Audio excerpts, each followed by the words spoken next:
Subscribe to KC Trichy YouTube channel. Like, share and comment.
தந்தை மகன் தூய் ஆவியாரின் பெயராலே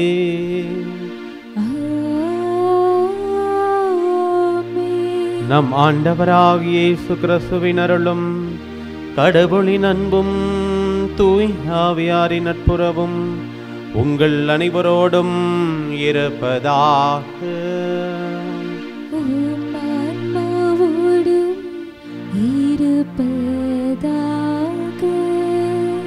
அன்பிற்குரியவர்களே, உங்கள் அனைவரையும் இந்த கல்வாரி பள்ளிக்கு அன்போடு வரவேற்கிறேன். இன்று நாம் சியன்னா நகர் புனித கத்ரீன் அவர்களுடைய நினைவை திருச்சபையோடு இணைந்து கொண்டாடி கொண்டிருக்கிறோம். அவருடைய வாழ்க்கையில் ஒரு சம்பவம் அப்படி சொல்லுவாங்க. அவர் தனிமையில் அதிகமாக ஜெபிப்பாராம், அறைக்குள்ளே தனியே சாத்தி கொண்டு. அப்போது சாத்தானுடைய சோதனை நிறையா இருக்குமா.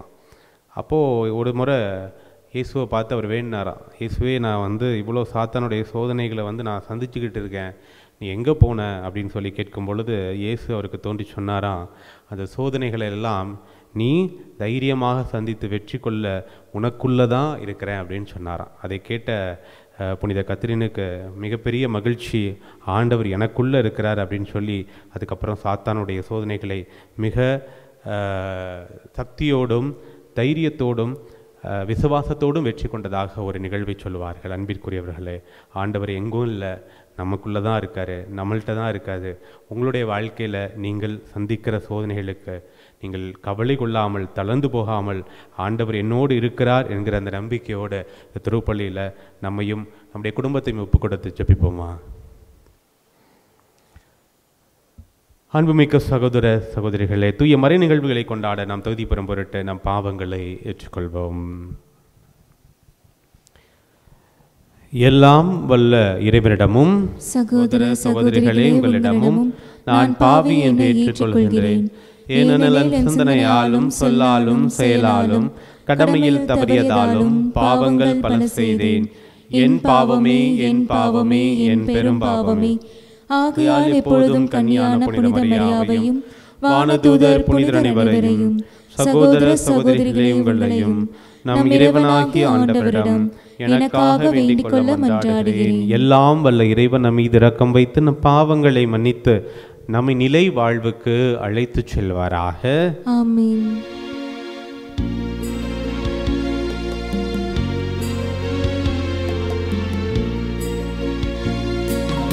ஆண்டவரே இரக்கமாயிரும்,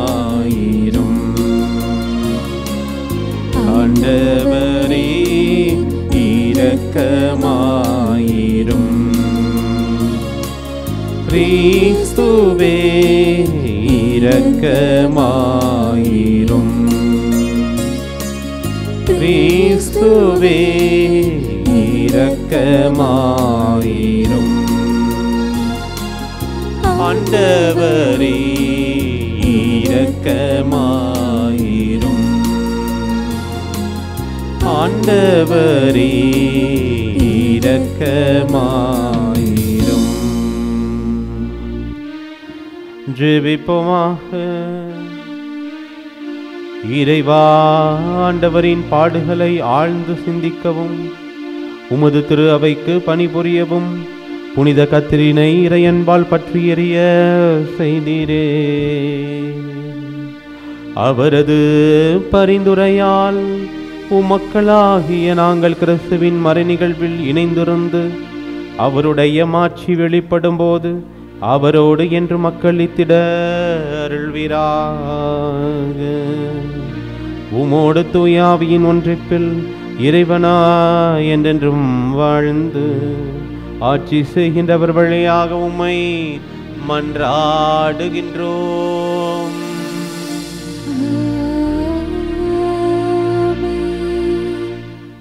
முதல் வாசகம். பயனற்ற பொருள்களை விட்டுவிட்டு கடவுளிடம் திரும்புங்கள் என்ற நற்செய்தியை உங்களுக்கு அறிவிக்கிறோம். திருத்தூதர் பணிகள் நூலிலிருந்து வாசகம். அதிகாரம் 14, இறை வார்த்தைகள் 5 முதல் 18 முடிய. அந்நாள்களில் பிற இனத்தாரும் யூதரும் தம் தலைவர்களுடன் சேர்ந்து திருத்தூதரை இழிவுபடுத்தி கல்லால் எரிய திட்டமிட்டனர். இதை அவர்கள் அறிந்து லிக்கவோனியாவில் உள்ள நகரங்களான லிஸ்திராவுக்கும் தெர்பைக்கும் அவற்றின் சுற்றுப்புறங்களுக்கும் தப்பிச் சென்றார்கள். அங்கெல்லாம் அவர்கள் நற்செய்தியை அறிவித்தார்கள். லிஸ்திராவில் கால் வழங்காத ஒருவர் இருந்தார். பிறவிலேயே கால் ஊனமுற்றிருந்த அவர் ஒருபோதும் நடந்ததில்லை. அவர் அமர்ந்து பவுல் பேசியதை கேட்டுக்கொண்டிருந்தார். அவரிடம் நலம் பெறுவதற்கான நம்பிக்கை இருப்பதைக் கண்டு பவுல் அவரை உற்று பார்த்து உரத்த குரலில், நீர் எழுந்து காலுனின்றி நேராக நில்லும் என்றார். அவர் துள்ளி எழுந்து நடக்கத் தொடங்கினார். பவுல் செய்ததை கூட்டத்தினர் கண்டு லிக்கவோனிய மொழியில், தெய்வங்கள் மனித உருவில் நம்மிடம் இறங்கி வந்திருக்கின்றன என்று குரல் எழுப்பி கூறினர். அவர்கள் பர்னபாவை சேயூசி என்றும் அங்கு பவுலே பேசியபடியால் அவரை எர்மசு என்றும் அழைத்தார்கள். நகருக்கு எதிரிலுள்ள சேயூசு கோயிலில் அர்ச்சகர் காளைகளையும் பூமாலைகளையும் கோவில் வாயிலுக்கு கொண்டு வந்து கூட்டத்தினருடன் சேர்ந்து பலியிட விரும்பினார். இதை கேள்வியுற்ற திருத்தூதர் பர்னபாவும் பவுலும் தங்கள் மேலுடைகளை கிழித்து கொண்டு கூட்டத்துக்குள் பாய்ந்து சென்று உரக்க கூறியது, மனிதர்களே, ஏன் இவ்வாறு செய்கிறீர்கள்? நாங்களும் உங்களை போன்ற மனிதர்கள்தாம். நீங்கள் இந்த பயனற்ற பொருள்களை விட்டுவிட்டு விண்ணையும் மண்ணையும் கடலையும் அவற்றிலுள்ள அனைத்தையும் உண்டாக்கிய வாழும் கடவுளிடம் திரும்புங்கள் என்ற நற்செய்தியை உங்களுக்கு அறிவிக்கிறோம். கடந்த காலங்களில் அவர் அனைத்து மக்கள் இனங்களையும் அவரவர் வழிகளில் நடக்கும்படி விட்டிருந்தார். என்றாலும் அவர் தம்மை பற்றிய சான்று எதுவும் இல்லாதவாறு விட்டுவிடவில்லை. ஏனெனில் அவர் நன்மைகள் பல செய்கிறார். வானிலிருந்து உங்களுக்கு மழையை கொடுக்கிறார். வளமிக்க பருவ காலங்களை தருகிறார். நிறைவாக உணவளித்து உங்கள் உள்ளங்களை மகிழ்ச்சி பொங்க செய்கிறார். இவற்றை அவர்கள் சொன்ன பின்பு கூட்டத்தினர் தங்களுக்கு பலியிடுவதை ஒருவாறு தடுக்க முடியாது. ஆண்டவரின் அருள்வாக்கு. இறைவனுக்கு நன்றி. பதிலுரை பாடல். திருப்பாடல் 115. பல்லவி. எங்களுக்கென்று ஆண்டவரே, மாட்சியை உம் பெயருக்கே உரித்தாகும்.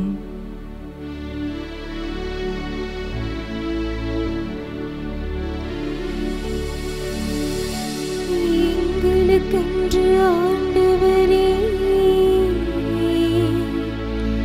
மாட்சியை உம் பெயருக்கே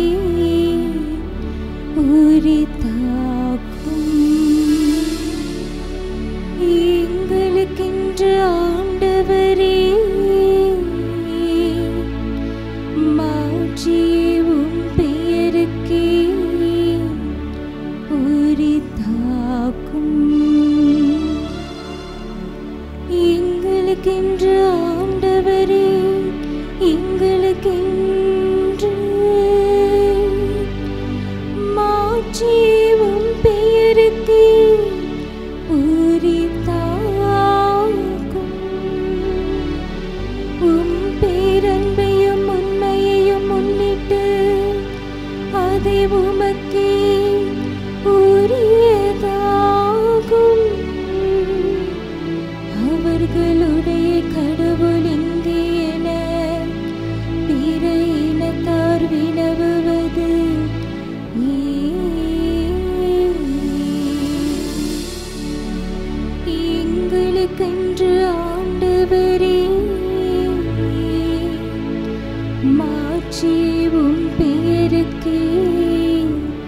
உரித்தாக்கும். நம் கடவுளோ விண்ணுலகில் உள்ளார். தம் திருவுளப்படி அனைத்தையும் செய்கின்றார். அவர்களுடைய தெய்வ சிலைகள் வெறும் வெள்ளியும் பொன்னுமே, வெறும் மனித கைவினை. எங்களுக்கென்று ஆண்டவரே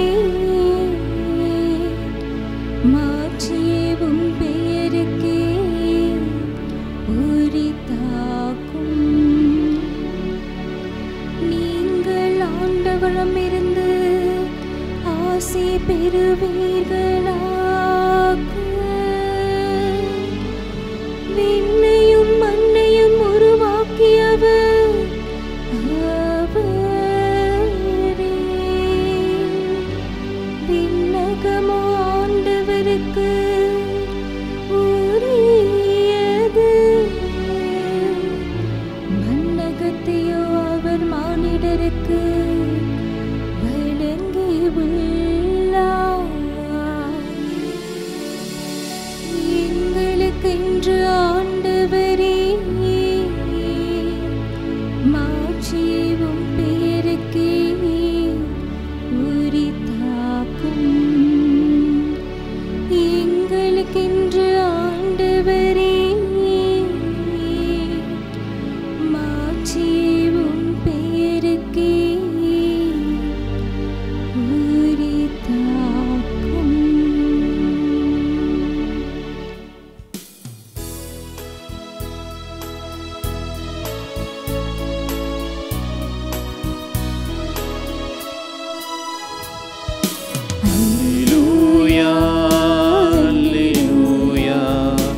Alleluia, Alleluia, Alleluia, Alleluia, Alleluia, Alleluia.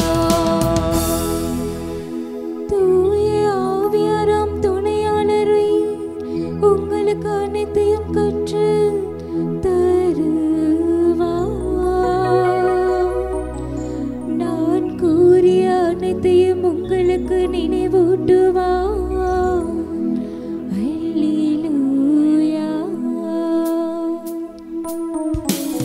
Alleluia, Alleluia, Alleluia, Alleluia. ஆண்டவர் உங்களோடு இருப்பாராக. உம் ஆன்மாவோடும் இருப்பாராக. புனித யோவான் எழுதிய நற்செய்தியிலிருந்து வாசகம். ஆண்டவரே மாட்சி உமக்கே. யோவான் எழுதிய நற்செய்தி அதிகாரம் 14 இறைவசனங்கள் 21 26 வரை.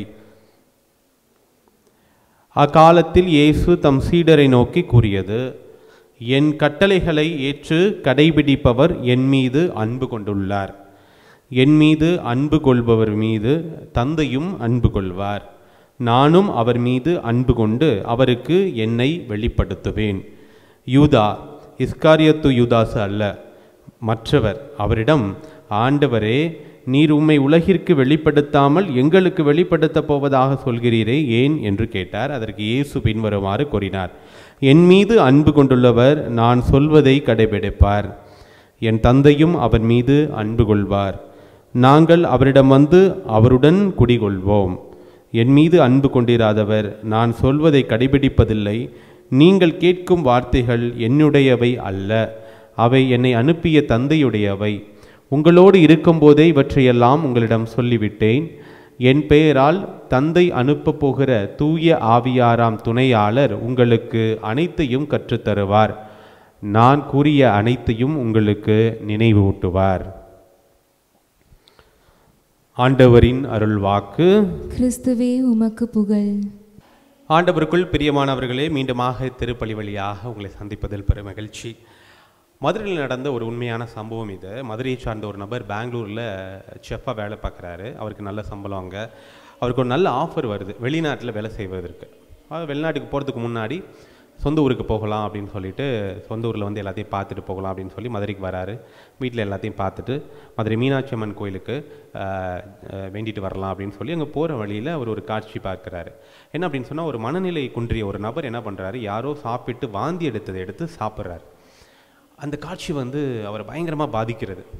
நான் படித்த படிப்பு என்னுடைய மக்களுக்கும் என்னுடைய சமூகத்திற்கும் உதவலை அப்படின்னு சொன்னால் எதற்கு, அங்கே போய் லட்சமாக சம்பளம் வாங்கி எதற்கு அப்படின்னு சொல்லிட்டு அவரை போல் இருக்கக்கூடிய வாலண்டியர்ஸ் எல்லாம் சேர்த்துக்கிட்டு காலையில் வெரைட்டி ரைஸ் நிறையா சாப்பாடெலாம் செஞ்சுக்கிட்டு தெருவோரங்களுக்கு போயிட்டு யாருக்கெல்லாம் வந்து சாப்பாடு இல்லையா அவங்களுக்கு சாப்பாடு கொடுக்கறது, மனநிலை குன்றியவர்களை வந்து முடி வெட்டி அவங்களை சுத்தம் செய்து அவர் குளிப்பாட்டி அவர்களுக்கு சாப்பாடு கொடுக்கக்கூடிய ஒரு அற்புதமான பணியை இன்றளவும் வந்து இன்னும் அது சின்னமாக ஆரம்பித்து நீங்கள் மிகப்பெரிய அளவில் செஞ்சுக்கிட்டு இருக்கிறாங்க.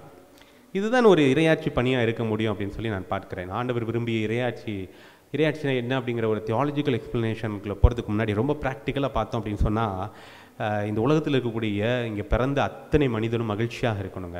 இங்கே பிறந்த அத்தனை பேரும் வாழ தகுதி உள்ளவர்களாக இருக்கணும். இன்றைக்கான சமூகம் எப்படி இருக்கிறது, யார் வாழ தகுதி உள்ளவர்களாக இருக்கிறார்கள், யார்கிட்டெல்லாம் பணம் இருக்கோ அவங்க தான் வாழ தகுதி உள்ளவர்களாக இருக்கிறார்கள். எவ்வளோ ஏற்றத்தாழ்வு இன்னைக்கு இருக்குது அப்படின்னு சொல்லி நம்ம கண்கூடாக பார்க்குறோம். நாம் வசதியாக வாழ்ந்து கொண்டு இருக்கும் பொழுது நம்ம கூட இருக்கக்கூடிய இன்னொரு நபர் வந்து உணவிற்கு கூட கஷ்டப்பட்டு கொண்டு இருக்கக்கூடிய ஒரு சமநிலையற்ற ஒரு சமூகத்தை நாம் உருவாக்கி வச்சுருக்கிறோம். கடவுள் அல்ல. கடவுள் சமமாக படைத்த இந்த உலகத்தை நம்முடைய சுயநலத்தினால திறமை அப்படிங்கிற, எனக்கு திறமை இருக்குது நான் நிறையா சம்பாதிச்சுக்கிறேன் அப்படின்னு சொல்லி அடுத்தவனுக்குரியதையும் நான் பிடுங்கி இன்றைக்கி வந்து நாம் வாழ்ந்து கொண்டு இருக்கிறோம். அப்போது அந்த சமநிலையற்ற இந்த சமூகத்தை சமநிலைக்கு கொண்டு வரணும். அதுதான் நம்மளுடைய கடமையாக இருக்கிறது. அதுதான் ஒரு நல்ல இறையாட்சி பணியாக அதுதான் இருக்க முடியும். அப்போ இது எப்படி நம்ம செய்கிறது, அது எங்கேருந்து ஆரம்பிக்க வேண்டும் அப்படின்னு சொல்லி நம்ம யோசித்து பார்க்கணும். இன்றைக்கி நற்செய்தியில் ஆண்டவர் இயேசு கிறிஸ்துட்ட யூதா கேட்கிறாரு, ஏன் வந்து இதை வந்து உலகத்திற்கு வெளிப்படுத்தாமல் எங்களுக்கு வெளிப்படுத்துறீங்க அப்படின்னு சொல்லி கேட்கிறார். இப்போ இந்த காரியம் எங்கேருந்து ஆரம்பிக்கப்படணும் அப்படின்னு சொன்னால், ஒரு தனிப்பட்ட நபர்லேருந்து ஆரம்பிக்கப்படணும். இன்றைக்கி வந்து ஒரு நல்ல விஷயம் ஒருத்தர் செய்யும் பொழுது, ஒருத்தர் இன்னொருத்தருக்கு செய்யும் பொழுது அவர் இன்னொருத்தருக்கு செய்வார், அவர் இன்னொருத்தருக்கு செய்வார். இது வந்து அப்படியே ஒரு ஆலம்பரம் போல் பரவும் அப்படிங்கிறதுல மாற்றுக்கருத்தை இருக்க முடியாது. நாம் நேர்மறையான எண்ணங்களோடு நாம் ஒரு 10 பேர் சேர்றோம் அப்படின்னு வச்சுங்களேன், அது கண்டிப்பாக ஒரு நல்ல விஷயம் அங்கே நடக்கும்.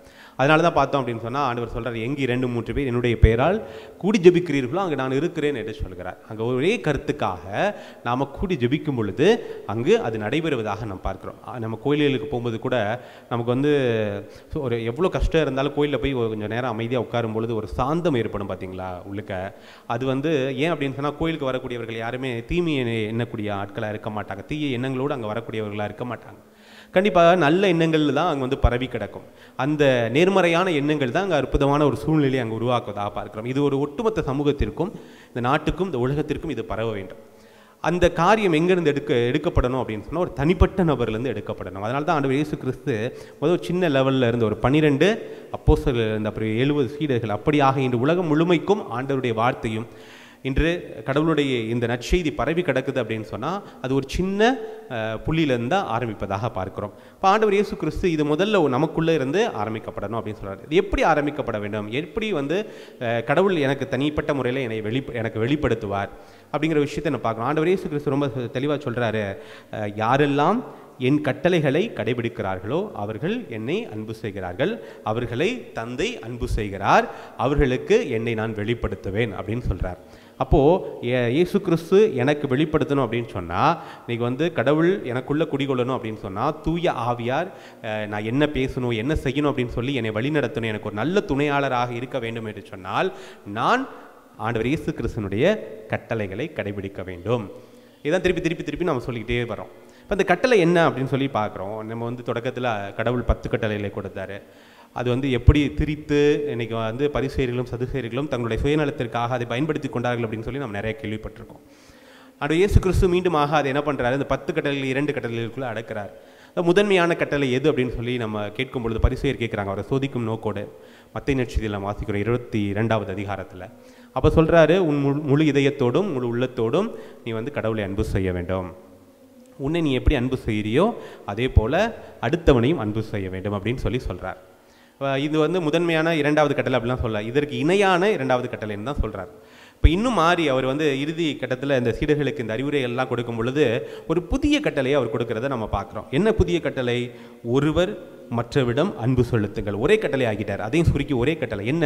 நீ மற்றவன் அன்பு செஞ்ச அப்படின்னு சொன்னால் அது கடவுளை அன்பு செய்வதற்கு சமம் அப்படின்னு சொல்கிறார். நீ வந்து திருப்பி என்கிட்ட வந்து ஆண்டவரே ஆண்டவரே ஆண்டவரே எல்லாம் சொல்ல வேண்டாம். நீ உன் கூட இருக்கக்கூடிய உன்னுடைய அயலானை நீ எப்படி மகிழ்ச்சியாக இருக்கிறியோ, உன்னால் என்ன முடியுமோ, உன்னுடைய லிமிட்டேஷன்ஸ்குள்ளே அடுத்தவனை எந்த அளவுக்கு மகிழ்ச்சியாக வச்சுக்க முடியுமோ, அவனுக்கு எந்த அளவுக்கு உதவி செய்ய முடியுமோ நீ செஞ்சேன்னா அதுதான் உண்மையிலேயே நீ கடவுளை அன்பு செய்வதற்கு அடையாளம். அப்படிப்பட்டவர்களுக்கு நாங்கள் எங்களை வெளிப்படுத்துவோம். எங்கள்னு சொல்லும்போது மூவர் கடவுள், நாங்கள் மூவருமே உங்களுக்குள் குடியிருப்போம், உங்களை வழி நடத்துவோம், நீங்கள் என்ன பேசணும்னு சொல்லி தருவார் தூய ஆவியானவர். அப்படியாக தனிப்பட்ட நமக்கு கடவுள் நமக்குள்ளே வந்து நம்மை வழிநடத்தும் பொழுது, நமக்கு வெளிப்படுத்தும் பொழுது இந்த நல்ல காரியம், இந்த நல்ல விஷயம் அடுத்தவனுக்கு அங்கு பரப்பப்படும். அந்த விஷயம் இன்னும் பல பேருக்கு பரப்பப்படும். இயேசு விரும்பிய இறையாட்சி இந்த மண்ணில் மலருவதற்கான எல்லாவித வாய்ப்புகளும் இங்கே ஏற்படும். ஆக தனிப்பட்ட முறையில் ஒவ்வொருத்தரும் ஆண்டவருடைய இந்த அன்பு கட்டளையை, அடுத்தவனை அன்பு செய்யணும், மற்றவர்களை அன்பு செய்யணும் அப்படிங்கிற அந்த அன்பு கட்டளையை நாம் கடைபிடிக்கும் பொழுது நாம் ஆண்டவர் இயேசு கிறிஸ்துவை அன்பு செய்கிறோம், தந்தையானவரை அன்பு செய்கிறோம், தந்தையானவர் நம்மை அன்பு செய்கிறார் அப்படிங்கிறத நம்ம நினைவில் வச்சுக்கணும்.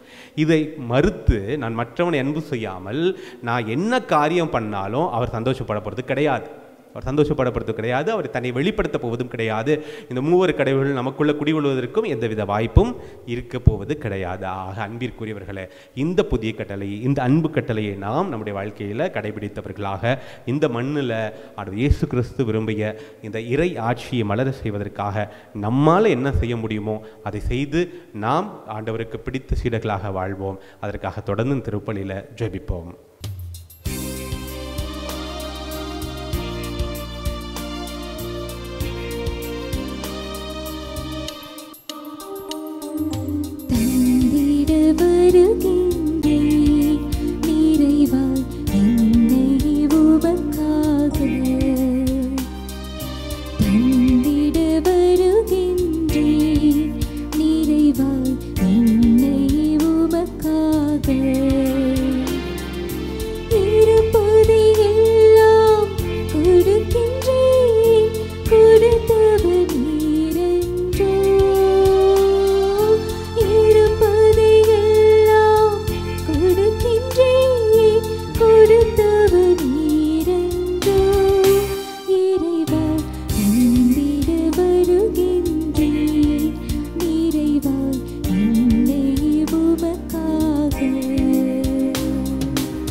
அன்புமிக்க சகோதர சகோதரிகளே, என்னுடையது உங்களுடையதுமான இப்பலி எல்லாம் உள்ள தந்தையாகிய இறைவனை கேட்டு தாம்படி மன்றாடுங்கள்.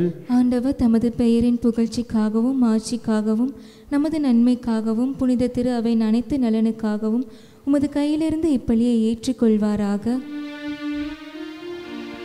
ஆண்டவரே, புனித கத்தரினின் நினைவு கொண்டாட்டத்தில் நாங்கள் ஒப்புக் கொடுக்கும் மீட்பின் பழிபொருளை ஏற்றருளும். அதனால் அவருடைய சிறப்பான படிப்பினைகளை நாங்கள் கற்றறிந்து மிகுந்த ஆர்வத்துடன் உண்மை கடவுளாகி உமக்கு நன்றி செலுத்த ஆற்றல் பெறுவோமாக. எங்கள் ஆண்டவராகிய இயேசு கிறிஸ்து வழியாக உம்மை மன்றாடுகின்றோம்.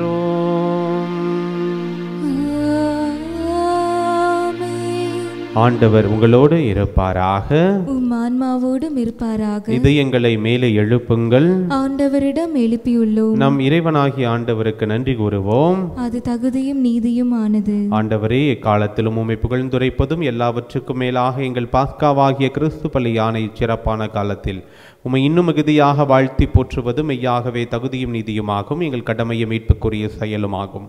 கிறிஸ்து வழியாகவே ஒளியின் மக்கள் நிலை வாழ்வில் நுழைகின்றனர். விண்ணரசின் கதவுகள் நம்பிக்கையாளருக்கு திறந்து விடப்படுகின்றன.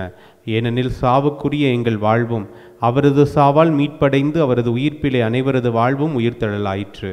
ஆகவே பாஸ்கா மகிழ்ச்சி பொங்க அனைத்துலகின் மாந்தர் அனைவரும் மக்களிக்கின்றனர். அவ்வாறே ஆற்றல் மிக்கோரும் அதிகாரம் கொண்ட தூதர்களும் முது மாட்சியை புகழ்ந்து பாடி முடிவின்றி சொல்வதாவது: தூயவர் தூயவர் தூயவர், வான்படைகளின் கடவுளாம் ஆண்டவர், விண்ணகமும் மன்னகமும் உமது மாட்சியால் நிறைந்துள்ளன. உன்னதங்களிலே ஓசன்னா. ஆண்டவர் பெயரால் வருகிறவர் ஆசி பெற்றவர். உன்னதங்களிலே ஓசன்னா. ஆண்டவரே, நீர் மெய்யாகவே தூயவர், தூய்மை அனைத்திற்கும் ஊற்று. ஆகவே உம்முடைய ஆவியை பொழிந்து காணிக்கைகளை தூய்மைப்படுத்தும் வேண்டுகின்றோம். இவ்வாறு எங்கள் ஆண்டவர் இயேசு கிறிஸ்துவின் உடலும் இரத்தமுமாக எங்களுக்கு இவை மாறு உணவாக அவர் பாடுபட உளம் கனிந்து தம்மை கையளித்த போது அப்பத்தை எடுத்து நன்றி செலுத்தி அதை பிட்டு தம் சீடர்களை கழித்து கூறியதாவது: அனைவரும் இதிலிருந்து பெற்று உண்ணுங்கள், ஏனெனில் இது உங்களுக்காக கையளிக்கப்படும் என் உடல்.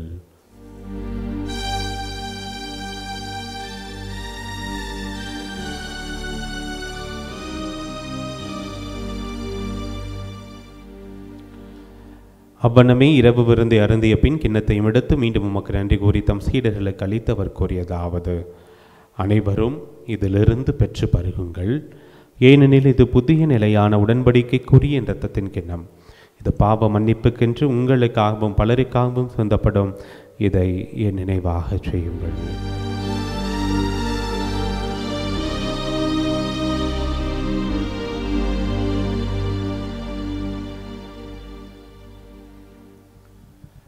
நம்பிக்கையின் மறை பொருள். ஆண்டவரே, நீர் வருமளவும் உமது இறப்பினை அறிக்கையிடுகின்றோம்,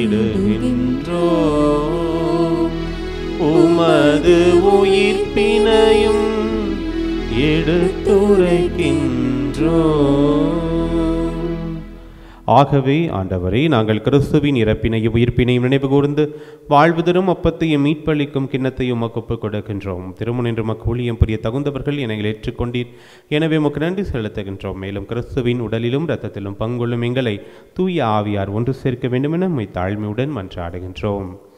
ஆண்டவரே, உலகெங்கு பரவியிருக்கும் அது திரு அவையை நினைவு கூர்ந்தருளும். எங்கள் திருத்தந்தை பிரான்சிஸ், எங்கள் ஆயர் மெதுகாரைக்கராஜ், எல்லா திருநிலையினராகிய அனைவரோடும் அது திரு அவை அன்பில் நிறைவு வரச் செய்தருளும். உயிர்த்தெழும் எது நோக்குடன் துயிலுள்ளும் எங்கள் சகோதர சகோதரிகளையும் இறந்தோர் அனைவரையும் இரக்கத்துடன் நினைவு கூர்ந்து ஒரு திருமுக ஒளியின் நிறைவேற்றலும் எங்கள் அனைவர் மீதும் இரக்கமாயிரம். கடவுளின் கன்னித்தாயான புனித மரியா, அவருடைய கணவரான புனித யோசேப்பு, புனித திருத்தூதர்கள், இவ்வுலகிலும் உகந்தவராயிருந்தோராகிய புனிதர் அனைவருடனும் நாங்கள் நிலை வாழ்வில் பங்கொள்ளும் தகுதி பெற்று உம் திருமண இயேசு கிறிஸ்து வழியாக உம்மை புகழ்ந்தேத்து வரமருள உம்மை மன்றாடுகின்றோம்.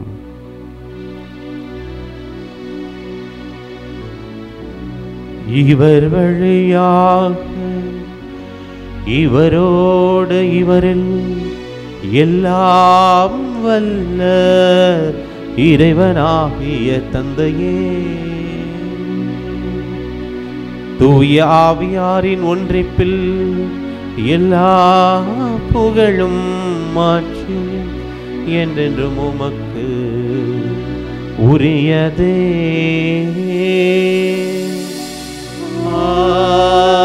ஆமென், ஆமென்,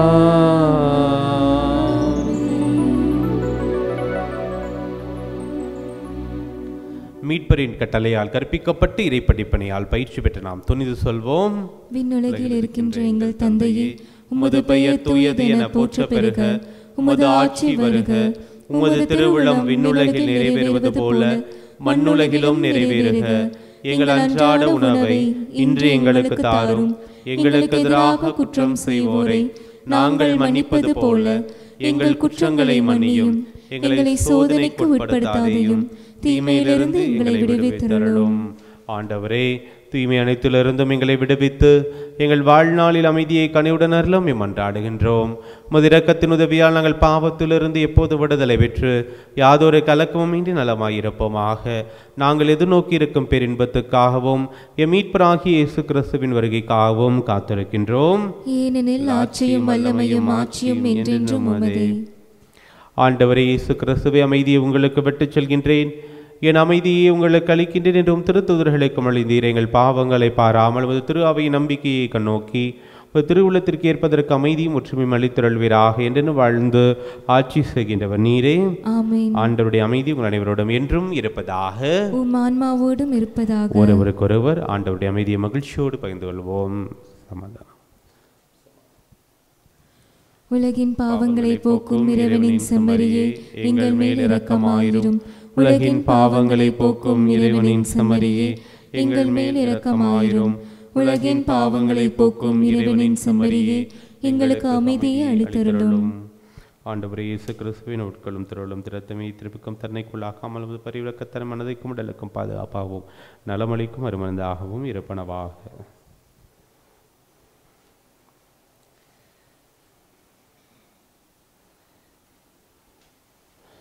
இதோ இறைவனின் செம்மறி, இவரை உலகின் பாவங்களை போக்குபவர்.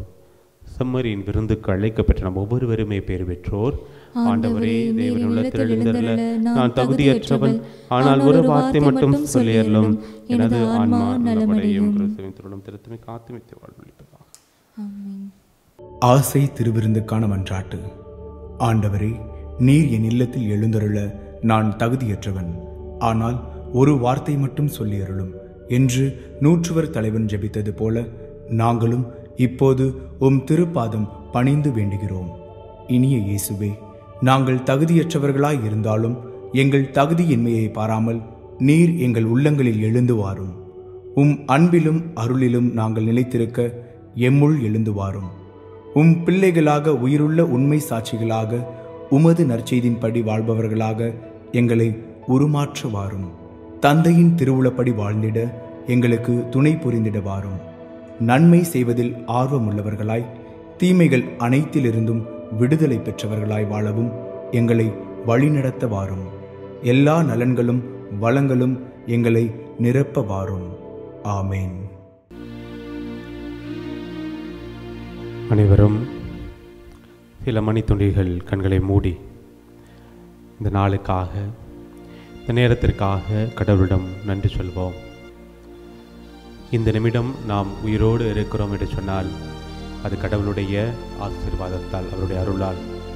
அவர் நம் மீது பேரன்பும் பேரிரக்கமும் கொண்டிருக்கிறார் என்பதில் எந்த மாற்று கருத்தும் இருக்க முடியாது. இதோ நாம் அவருடைய கட்டளைகளை கடைபிடித்து அவருடைய வார்த்தையின்படி நாம் வாழ்ந்து கொண்டிருக்கிறோமா?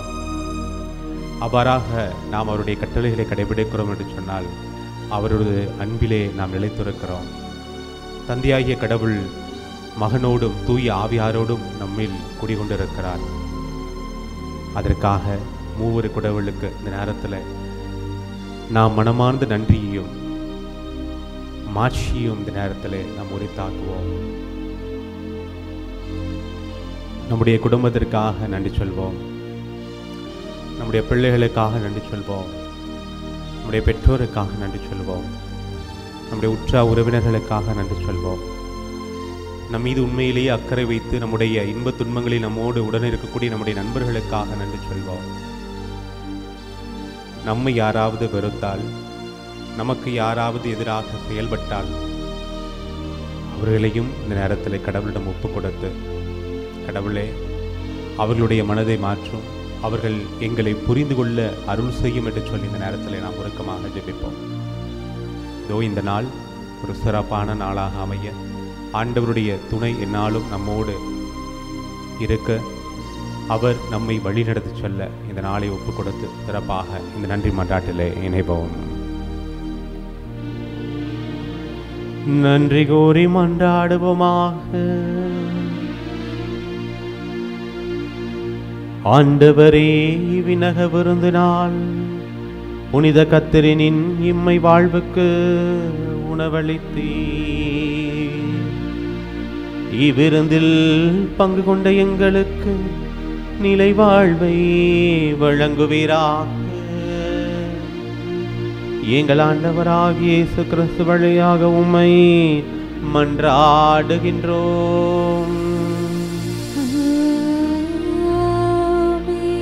ஆண்டவர் உங்களோடு இருப்பாராக.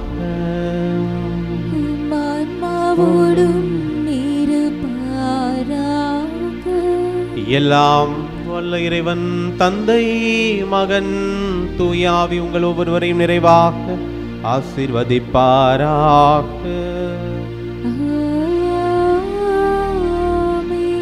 சென்று வாருங்கள், திருப்பலி நிறைவேறிற்று.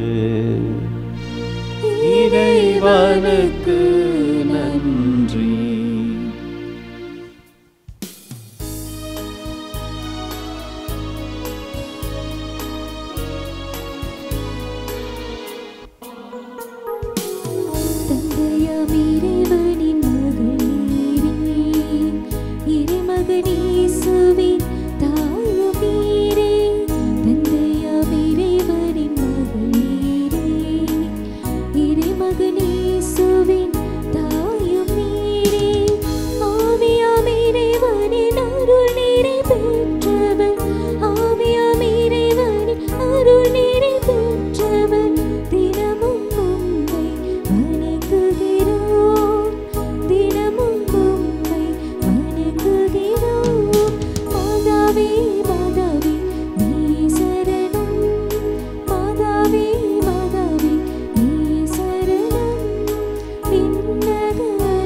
மாட்சிமையும் உண்டாக கடவது. தந்தை மகன் தூய ஆவியாரின் பெயராலே ஆமீன். Subscribe to KC Trichy YouTube channel. Like, share and comment.